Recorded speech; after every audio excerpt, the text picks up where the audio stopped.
Former Republican Speaker of the House, Newt Gingrich, is threatening retaliation against Democrats who are investigating the January 6th Capitol riots. You're going to have a Republican majority in the House and a Republican majority in the Senate. And all these people who've been so tough and so mean and so nasty are going to be delivered subpoenas for every document, every conversation, every tweet, every email, because I think it's clear that these are people who are literally just running over the law, pursuing innocent people, causing them to spend thousands and thousands of dollars in legal fees for no justification. And it's basically a lynch mob. And unfortunately, the Attorney General of the United States has joined that lynch mob and is totally misusing the FBI.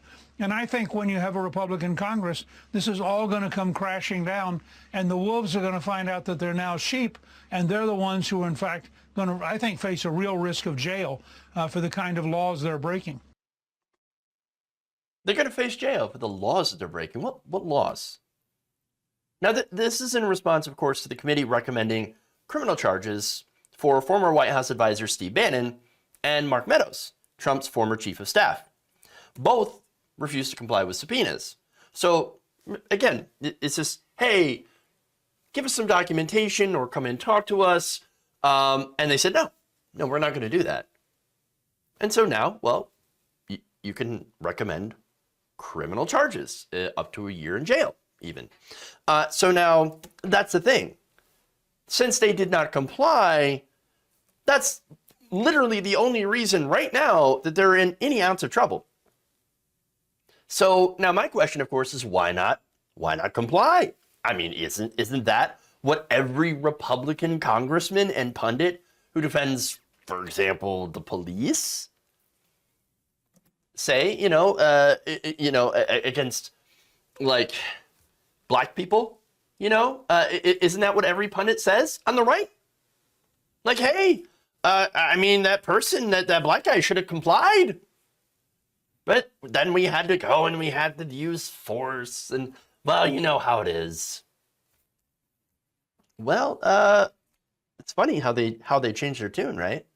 I mean, just comply and you've got nothing to worry about, and you get nothing to worry about. What do you have to hide? Well, what do you have to hide? What does Steve Bannon have to hide? Now, here's the thing, though.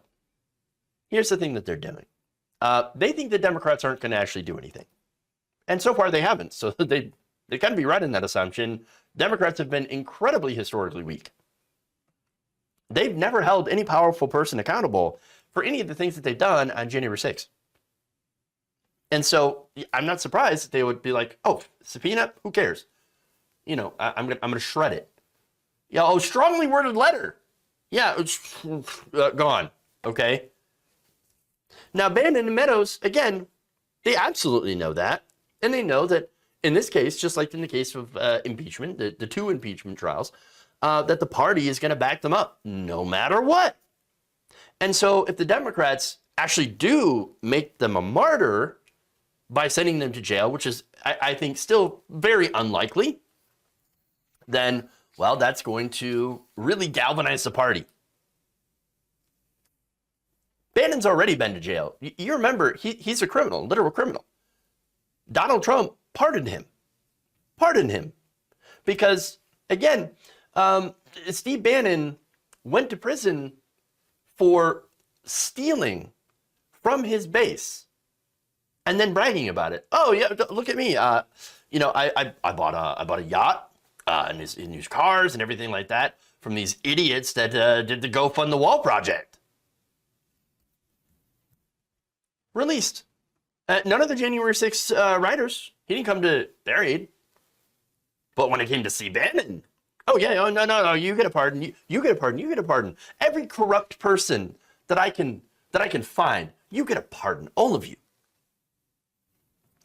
And now here's Newt Gingrich, knowing this, basically telegraphing that, oh, if you actually do go after Bannon, well then, or anybody else involved with January 6th, well, or even if you don't, hell, we just might do it just to do it. Doesn't matter, because we're going to punish you anyway. We're just going to punish you anyway. We're going to come after you. We're going to lock you up. We're monsters, and we don't believe in justice, and we don't believe in the rule of law. And that's it. And we're going to do to you unjustly what we think you're trying to do to us. It's insanity. It's insanity what's going on. And again, nobody on the committee has done anything illegal. They've literally just been doing, fact finding, and they're requesting documentation, they're requesting evidence, and all of that. But again, it doesn't matter. It doesn't matter.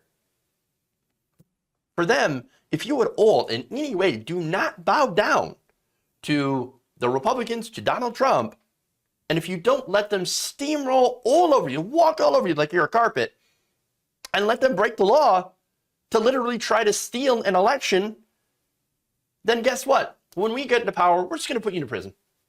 That's it. That's what we're going to do. It's fascist talk, 100%. And I know some people are like, but you don't understand. That's not going to happen here. That can't happen here. We're in America. We're in America. We're better than that. Around a third of Republicans say that violence might be necessary to save the republic. And that against the government, said violence could be justified. You want to look at the rhetoric? Look at the rhetoric. Of course, that's one thing, of course. But more importantly, look at the actions. We've got fake electors that we found in swing states that were part of this effort to try to steal the election, to send fake electors to Washington, to replace the ones that didn't vote for Donald Trump, the ones that they didn't like. Fake documentation. Just sending it in. Mia Bannon trying to orchestrate the Green Bay sweep in order to reinstall Donald Trump into power, even though Donald Trump has been shown not to have won the election. He didn't get enough votes. And then, of course, you had violence on January 6th. January 6th, where you had, again, the Capitol rioters that went in, they fought with police, broke into the Capitol, smeared shit everywhere, all that stuff. And then, of course, you have white nationalist militia groups. You have Proud Boys, Boogaloos. You got all those people that are waiting for the go-ahead because, for violence. And then people are on the ground. You got regular people. And you've seen this. I've shown you videos of this before, where you had people that are brainwashed by propaganda, and they're asking, when do we get to use the guns? When do we get to start shooting people? That's what they ask. That's what they ask. That's what they're doing. And so this is just, it just shows you how the right has just descended into complete and utter madness. And what's worse is the Democrats' response to it.